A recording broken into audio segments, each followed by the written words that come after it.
Вітаю ўсіх слухачоў Еўрарадыё. Студыі для вас працуе Зміцер Лукашук, і гэта сумесны стрым Еўрарадыё і прамовы. Як звычайна, нас можна і слухаць, і глядзець праз аккаунты Еўрарадыё ў сацыяльных сетках: Facebook, Аднакласнікі, ВКонтакте, на канале YouTube. Про пагрозу незалежнасці Беларусі ад паглыблення інтэграцыі з Расіяй першы пачаў гаварыць філосаф Уладзімір Мацкевіч. І размовамі справа не скончылася. Менавіта гаспадар Уладзімір стаў ініцыятарам стварэння грамадскай кампаніі «Свежы ветер».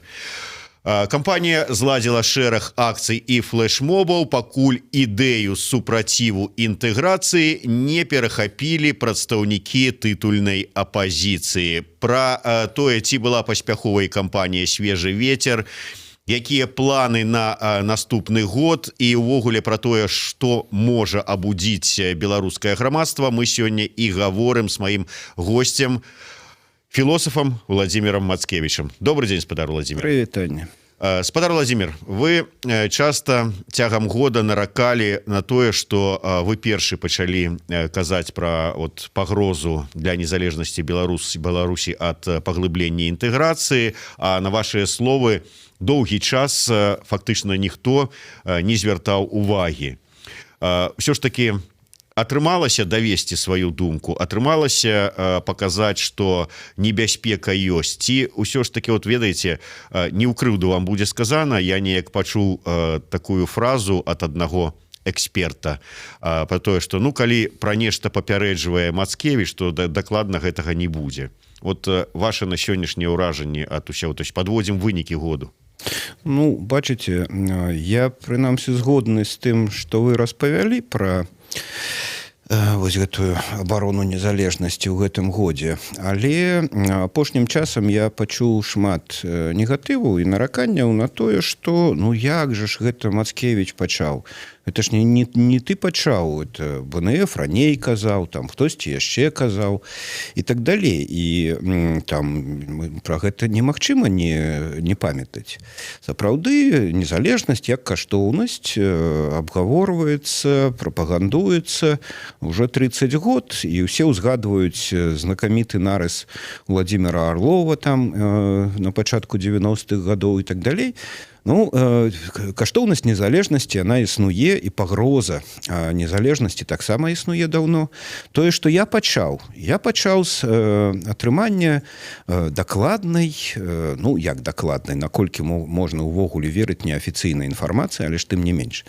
Я атрымаў дакладную, на мой погляд, інфармацыю пра тое, што план аншлюсу у Беларусі у Пуціна на стале ляжыць. І з гэтага я пачаў, крычаць пра гэта. І доўгі час мне казалі менавіта так, як ваш эксперт, што калі Мацкевіч гэта гаворыць, то значыць гэта не адбудзецца, і ўсе казалі, што нічога не адбудзецца. І няма такога. І Расіі гэта не на карысць, і Лукашенко ніколі не здасць. Давайте паглядзім, а што адбылося. Сёння ўжо і Лукашенко, і Медведзеў, і Пуцін прызналі наяўнасць гэтай так званай 31-й дарожнай мапы. Эксперты маскоўскія ўжо кажуць пра тое, што летам ужо адбудзецца саюзная дзяржава і так далей. Тое, што не адбылося 7 ці 8 снежня, пад які мы адлічвалі гэты календар 100 дзён да аншлюса, і добра, што не адбылося. Ведаеце, я калі казаў пра тое, што ёсць пагроза страты незалежнасці, я ж не казаў, што так і будзе. Казаў, што ёсць пагроза. І калі не супрацьстаяць гэтай пагрозе, то яна можа здзейсніцца. Дзякуй Богу, яна не здзейснілася. І я думаю, што мы свой унёсак пэўны ў гэта ўнеслі. Я, дарэчы, хацеў спытацца пра унёсак. Як вы лічыце, ўсё ж такі адыграла сваю ролю, што грамадства пачало неяк выказваць насцярогу, клопат наконт таго, што страта можа быць незалежнасці, ці ўсё ж такі улады пралічылі, што гэта ім невыгадна. Невыгадна Лукашэнку, бо гэта абмяжоўвае і вядзе да магчымай страты яго улады, і гэтак далей. Што, на ваш погляд, больш якую ролю адыграла? Я лічу менавіта так, што галоўную ролю адыграла пазіцыя грамадзянскай супольнасці, а потым і амаль агульная пазіцыя апазіцыйных партыяў і сілаў. Без гэтага Лукашенко не мог бы выйграць гэтую гульню. Ну так, яму невыгадна страта незалежнасці, але ж ён прыціснуты да сцяны, і калі Расія не дасць яму тых прэферэнцыяў, тых коштаў на газ і так далей, у яго будуць вельмі складаныя сітуацыя, складаная з сацыяльнай напружанасцю, так і так далей, то ён апынуўся ў сітуацыі, калі і так ён можа згубіць уладу, і так ён можа згубіць уладу. І выбраць паміж двумя гэтымі дрэннымі варыянтамі яму вельмі цяжка. Я думаю, што якраз прасцей здаць незалежнасць з пэўнымі гарантыямі. Дарэчы, вось хтосьці можа паслухаць зараз нашу размову і таксама сказаць, ну, там Мацкевіч, аларміст, пачаў крычаць, што яму там нешта паведамілі, нейкі план у Пуціна на стале ляжыць па аншлюсу Беларусі, што там у Мацкевіча нейкія шпіёны ў Крамлі ці што. Але справа ў тым, што да прыкладу, вось такі вядомы эксперт Ягор Лебядок накіроўваў адпаведны запыт у пэўныя структуры яшчэ летам. І яму адказалі, што, маўляў, ёсць нейкія там прапрацоўваюцца магчымасці змены Канстытуцыі Беларусі пад саму гэтую ажыццяўленне задумы стварэння адзінага эмісійнага цэнтра валют. Такім чынам, на самой сур'ёзным узроўні ўсё ж такі прадумывалася гэтая ідэя і адзінай валюты паміж Беларусію і Расію і адзінага эмісійнага цэнтра, а гэта ўсё фактычна страта незалежнасці. Таму падставы для непакойства ўсё ж такі рэальныя былі. Ну, конечно, і ўвогуле, Зміцер, я нават не разумею, чаму сёння, калі ўжо ўсё гэта вядома, увогуле зноў падымаць гэтае пытанне. Усё вядома, всё гэта было, ёсць, і яно нікуды не знікла. Просто умовы выканання гэтых планаў крэмлёўскіх, яны мяняюцца. У тым ліку і пад ціскам грамадзянскага меркавання Беларусі. З Егорам Лебедком, я лічу яго адным з самых выбітных на сённяшні дзень аналітыкаў, мы раіліся перад стварэннем свежага ветру. Ён не ўдзельнічаў наўпрост у свежым ветры ў кампаніі, але ж ён ухваліў і там нашы уяўленні пра пагрозу там і так далей, і таму, да, я лічу, што калі кажа нешта Лебедок, то гэта сур'ёзна пралічаныя і там няма галаслоўных нейкіх рэчаў. Тое самае насамрэч і я кажу. Я ніколі не кажу пустых лозунгаў, там яшчэ чагосьці і так далей. І нават калі я прапрацаваўшы пэўны там план, варыянт, сцэнар, афармляю яго ў лозунгі толькі таму, што ён уже прапрацаваны. Так што тут, ведаеце, я ведаю пра сваю рэпутацыю, пра свой імідж. Так, значная колькасць людзей проста мяне на дух не пераносіць. Але паглядзіце на гісторыю гэтых 25 гадоў. Тое, што мы пісалі. Аналітычны цэнтр агенцыі гуманітарных тэхналогій, якая была створана ў 94 годзе, гэта бадай найстарэйшы аналітычны цэнтр, які захаваўся на сённяшні дзень у Беларусі з тых часоў. Бо цэнтр Майсені, Нісэпі, там, што яшчэ было, там, да, некалькі там спробаў. Яны ўсе так ці інакш загінулі, скасаваны былі, там, забароненыя, разогнаныя, банкручаныя і так далей. Нас таксама пераследавалі, банкруцілі, знішчалі, але мы шукалі формы, як выжыць, і па сённяшні дзень вось непрерыўнага маніторынгу і аналіза 25 год. Таму, як бы да мяне не ставіліся, я не шукаю нейкай там любові, прыязні да сябе, я нікуды не высоўваюся, не вылучаюся ні ў дэпутаты, ні ў прэзідэнты і так далей, таму мне падтрымка, там, не ведаю, апантанага электарату не патрэбная. Але мне патрэбна, каб тое, што я кажу, на гэта звярталі ўвагу. Пагаджаецеся, не пагаджаецеся, гэта ўжо неістотна. гэта неабходная рэч. Ну гэтага ўзроўню вы дасягнулі, пагаджаюцца, не пагаджаюцца, але ўвагу звяртаюць, потым крытыкуюць ці можа нават абраджаюць, але тым не менш міма вашых слоў не праходзяць. Як не прайшлі ўсё ж таки і міма слоў вашых пра пагрозу незалежнасці. Год амаль вы пра гэта казалі, потым стварылі кампанію «Свежы ветер», а потым раз і далучыліся да гэтага прадстаўнікі лідары апазіцыі. Неяк так атрымалася, што перахапілі ініцыятыву, і нават калі была аб'яўлена першая акцыя 7-8 числа на Кастрычніцкай плошчы, то аб'явіў гэта Павел Севярынец, і тады нават досыць такая сур'ёзная спрэчка у нас в эфіры была паміж прадстаўніком «Свежага ветра» Сергеем Бульбой і Павлом Севярынцам, бо незгода па форме, фармаце і гэтак далей. Як вы ставіцеся да таго, што вось прадстаўнікі тытульнай апазіцыі перахапілі гэтую ініцыятыву, і вось сёння о 12-й гадзіне разам з нашым эфірам пачалося чарговая там прэс-канферэнцыя арганізатараў антыінтэграцыйнай акцыі наступнай? Ну, по вялікаму рахунку я добра стаўлюся да гэтага, бо так, «Свежы ветер» што з сабой уяўляе, што-нішто зрабіў, але ж без падтрымкі больш шырокага кола грамадзянскай супольнасці і апазіцыйных партыяў мы б не здолелі узбудзіць такім чынам грамадства. Але калі пагадзіцеся са мною, Зміцер, што палітычныя партыі пачалі далучацца да гэтага пасля выбарчай кампаніі.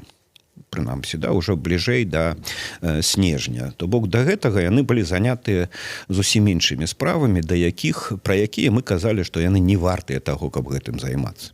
Ну, а вось потым яны далучыліся, падхапілі.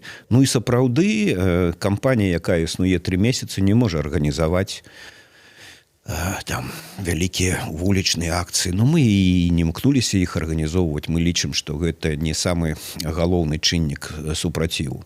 Ну, а так нармальна адбылося, і ў гэтым сэнсе мы ведалі, што хтосьці гэта зробіць, закліча на плошчу. А мы далучыліся чым маглі. З ланцугом гэтым. І яшчэ адзін момант я нагадаю, ведаеце, ні я, ні Сергей Бульба не імкнемся чымсьці кіраваць і там узначальваць. Вось ёсць сярод лідараў апазіцыі людзі, якім абавязкова трэба нешта ўзначаліць, быць дзесьці там кіраўнікамі там і так далей. Ну, да, это энергетыка такая у людзей. І хай сабе яны і будуць узначальваюць там і так далей.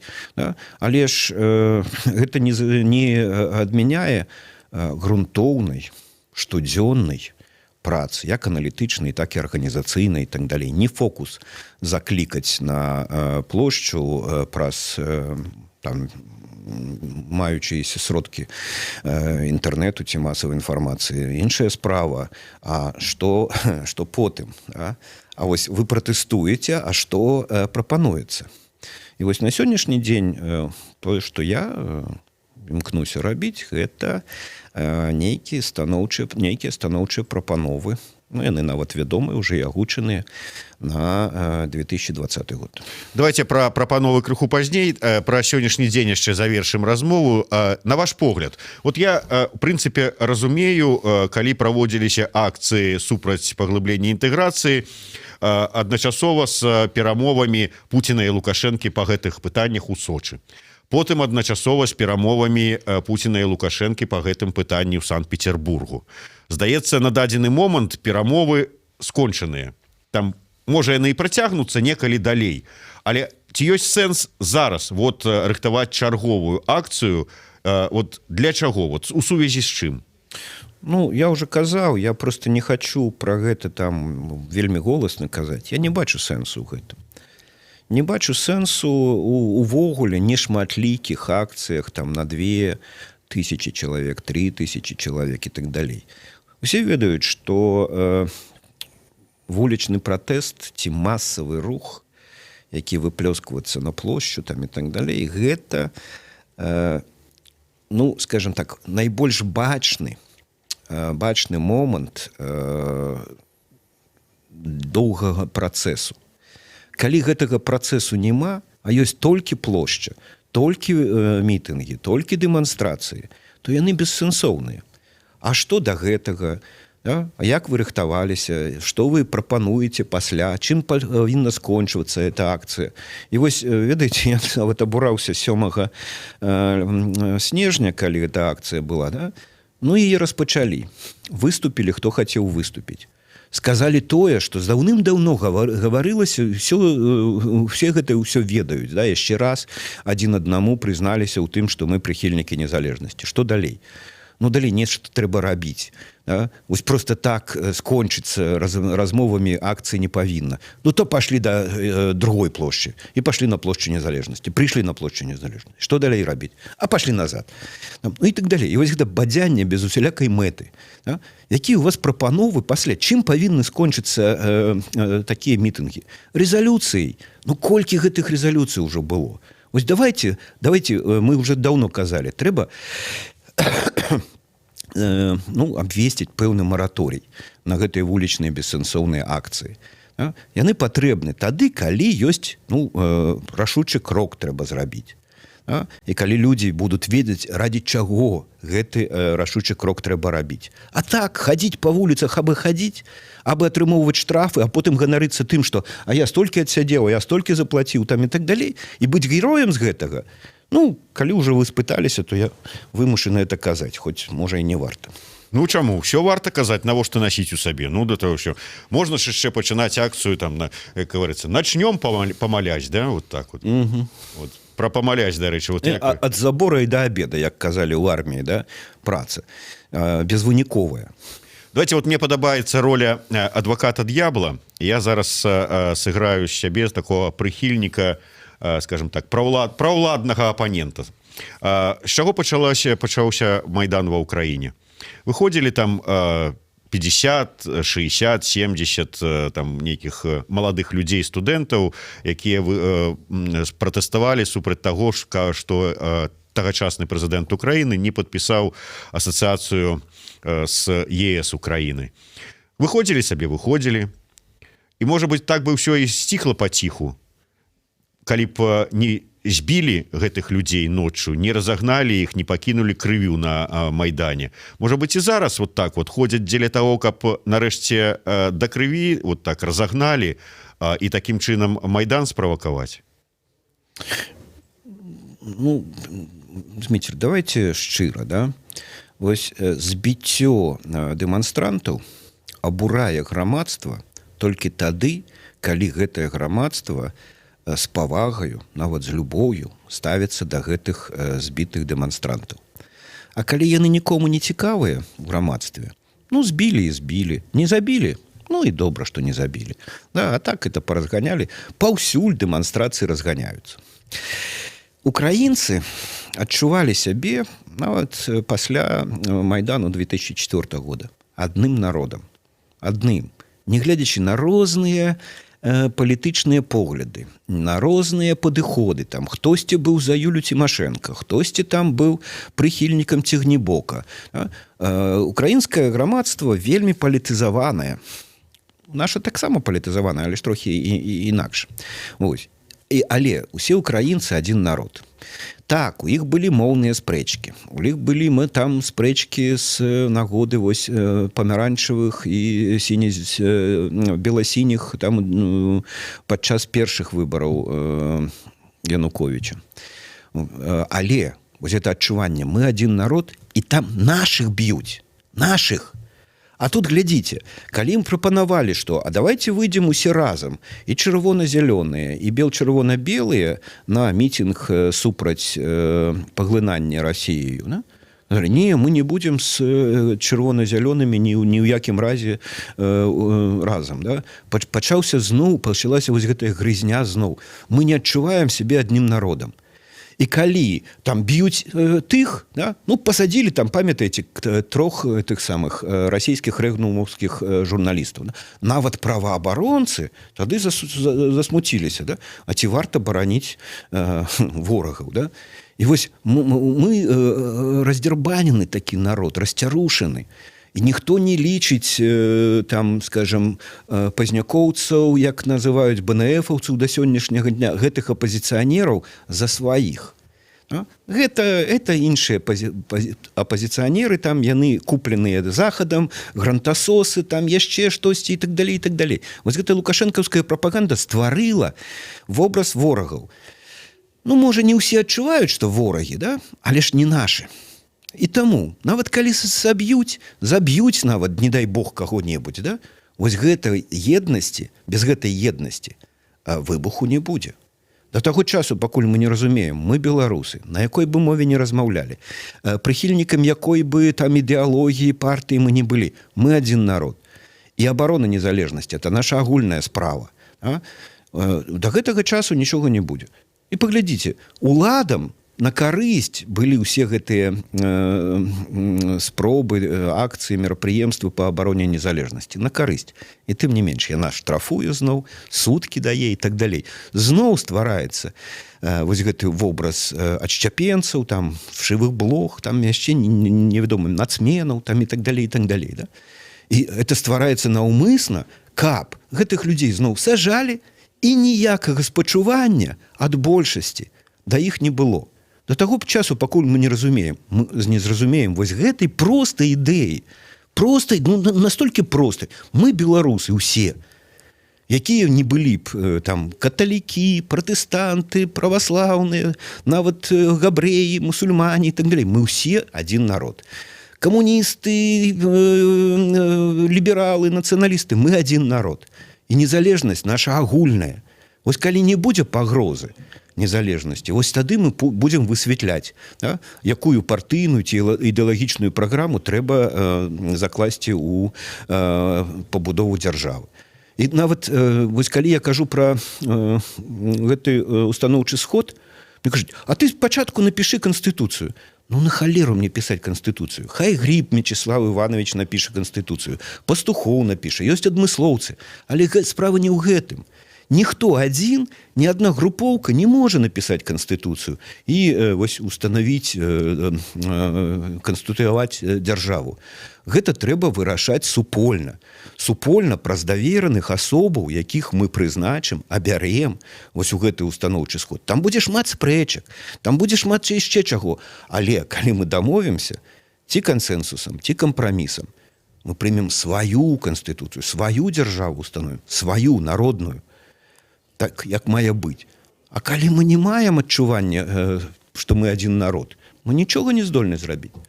І вось я зараз да пытання, якое вынес у прынцыпе у загаловак нашага анонса, нашай размовы, пра тое, што ж такі, што здольнае аб'яднаць беларускае грамадства, што здольнае даць яму вот это разуменне, адчуванне, што мы адзін народ, калі нават пагроза інтэграцыі, пагроза ад паглыблення інтэграцыі незалежнасці нашай краіне не здолела абудзіць большасць нават этого грамадства, а тых, каго абудзіла, яны не здолелі паразумецца паміж сабой, і тое, пра што вы сказалі, бел-чырвона-белыя не з чырвона-зялёнымі. Давайте осторожненько, да? Все ж таки пагроза незалежнасці абудзіла людзей. І прыхільнікі самых розных поглядаў далучыліся да кампаніі. Да? Паглядзіце просто вось, ну, я нават калупаўся на аватаркі, якія паставілі людзі. Гэта людзі з самых розных поглядаў. Да? І гэта шмат, гэта сотні тысяч людзей. Да? І бізнесоўцы, і прадстаўнікі там вертыкалі. Да? Шмат людзей да гэтага далучылася. Гэта тое, што нас яднае. Да? Але ж заўсёды штосьці і нас раз'ядноўвае. Вось, і таму час збіраць камяні, час раскідваць камяні. Быў час, і гэты час яшчэ не скончыўся, ён ідзе, калі час збіраць і аб'ядноўвацца. Потым там можа быць іншы час нейкі, бо палітычныя спрэчкі, яны заўсёды з'яўляюцца чыннікам развіцця.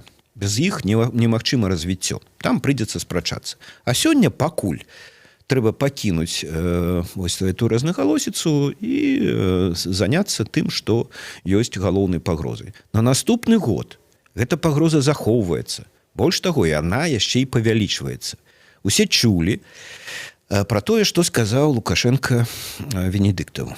Он сказаў, што як толькі мяне народ зноў абярэ, я выканую ўсе дарожныя мапы. Ведаеце, калі зноў Лукашенко атрымае свой мандат, так скажем, сам сабе яго выпіша, бо не Ермошына ж яго там абірае, да? Ён сам сябе в гэтым сэнсе абярэ зноў прэзідэнтам. Пагроза яшчэ больш павялічыцца. Ён будзе выконваць тое, што яму загадвае Расія за пэўную плату з боку Расіі. Кошты, там яшчэ штосьці і так далей. Таму галоўная задача зараз нам не дапусціць гэтага. І гэта агульная задача. Усе агульныя задачы. І на гэтую задачу, на вырашэнне гэтай задачы здольны толькі адзін народ. Але калі мы кажам пра адзін народ, не трэба казаць пра большасць, 80% і так далей. Большасць ва ўсёй краіне. У самых моцных рэвалюцыях, там, 17-го года, там, калі... Да, большасць ціха жыла сабе і корпалася. І пакуль грамадзянская вайна не прыйшла ў іх вёску, ў іх хату, яны нават і не ведалі, што там у гэтым Петраградзе, якія там саветы, якія там гэты штосьці. Да? Людзі жывуць сваім жыццём. І гэта, ну, прыкладна, там, ніхто не ведае гэтых адсоткаў, да? Прыкладна 80%. Все палітычныя працэсы адбываюцца ў вялікай колькасці палітызаванай публікі. Калі спакойна, гэта 10%. Калі больш глыбокія праблемы, там, 20%. Вось у гэтым асяродку народа і адбываюцца ўсе працэсы. І калі мы кажам пра еднасць, вось гэтую еднасць і вырашэнне агульнай задачы, гэта тычыцца вось гэтай часткі. Да? Давайте не кранаць. Хай сабе рабочыя на трактарным заводзе працуюць і працуюць, здабываюць нам пэўны рост ВВП там, і так далей. Да? Калгаснікі хай вырошчваюць карову і прадаюць малако ў Расію, там, каб пазбавіцца гэтых чорных спісаў і нарэшце мець гэты рынок. Да? Хай сабе людзі займаюцца сваімі справамі. А тыя, хто заклапочаныя палітыкай, давайте не глядзець на тых, хто робіць магчымым увогуле нашае жыццё. Бо яны працуюць, а мы карыстаемся гэтым. Ну, мы таксама працуем, але ж мы ўсе разам працуем. І хто працуе і жыве сваім сямейным прыватным жыццём, не чапайце іх. Давайте засяродзімся вось на тых актыўных і будзем толькі пра сябе гаварыць. Пра тыя глупствы, якія у нас там у галавах існуюць, пра тыя спрэчкі, часам недарэчныя, якія мы вядзем. Ну, неяк так. Ну, але і гэтыя 20%, ну, будзем лічыць, што зараз вот такая сітуацыя, калі пагроза і павінны 20% неяк там ужо прачнуцца. Як з'яднаць гэтыя 20%, калі мы маем вот сітуацыю, пра якую вы кажаце? Я тут з бел-чырвона-белым сцягам выйшаў бараніць незалежнасць, а ты са сваім чырвона-зялёным дуй давай адсюль падалей. Ці там я ўжо тут 30 гадоў вулічныя акцыі арганізоўваў і вадзіў, а ты у той час яшчэ пад стол хадзіў і пялёнкі абсікаў, што ты мне тут прыйшоў са сваімі парадамі нешта раіць. Вот як гэтага ўсяго пазбавіцца, і ці магчыма? Ну, шчыра кажучы, я не ведаю, як гэтага пазбавіцца у людзей, у якіх ёсць такія амбіцыі, якім хочацца так рабіць. Пазбавіцца гэтага можна толькі, ну, адчуваючы годнасць уласную і пэўны боль за краіну. То бок на падставе чалавечых пачуццяў, а не вось гэтых эгоістычных ці карпаратыўных інтарэсаў. Ну так, вельмі цяжка паступіцца амбіцыямі і сказаць, што ну вось на сённяшні дзень, там, скажем, галоўным лідарам павінен быць той, хто больш разумее, з кім там больш рэсурсаў ёсць, там, і так далей. Да? Паступіцца гэтым. Ну, гэта ўжо, ведаеце, якасць, вартасць чалавечай асобы. Калі няма гэтай вартасці у чалавека, я не ведаю, што рабіць. А вось большасць людзей з гэтых 20%, яны ж не маюць такіх амбіцый. Да? Яны не рвуцца ў прэзідэнты, не лезуць нават у дэпутаты там, і так далей. Ім шчыра баліць за незалежнасць, ім шчыра хочацца нармалёвай краіны. То вы давайте тады пільна сачыце. Это вы выбираете сабе лідараў. Это вы сваімі клікамі, адкрыццём старонак у інтэрнэце, да, надаеце папулярнасць тым ці іншым асобам. Так углядайцеся. І это вы выбралі сабе всіх тых лідараў, якія сёння там кіруюць апазіцыяй. Заўсёды кажу, вы той электарат апазіцыі, да? А ці вы пыталіся ў гэтых лідараў, а чаму яны вядуць сябе такім чынам? І вось гэтыя асабістыя якасці лідараў – это іх асабістая справа. А тое, што не мы все цалкам не умеем сачыць, не любім рабіць высновы, мы все кажам, ну, вось у яго такое меркаванне, у гэтага такое меркаванне, вось есть Лебедька, а вось есть Таткевич, там, яны там хай сабе высвятляюць, а нас гэта не тычыцца. Не, это вас тычыцца.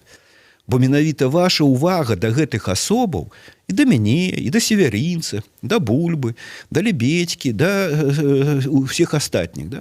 Яна робіць нас лідарамі меркаванняў. Або робіць, або не робіць. Таму я тады кажу, ну вось это вы вырашаеце, каго слухаць. Мяне аларміста пра незалежнасць і пагрозу, ці баюна Шрайбмана.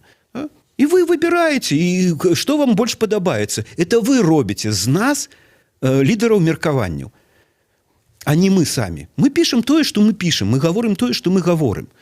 І ваша справа, слухаць мяне ці не слухаць. Ну, калі вы не слухаеце мяне, то якія да мяне прэтэнзіі?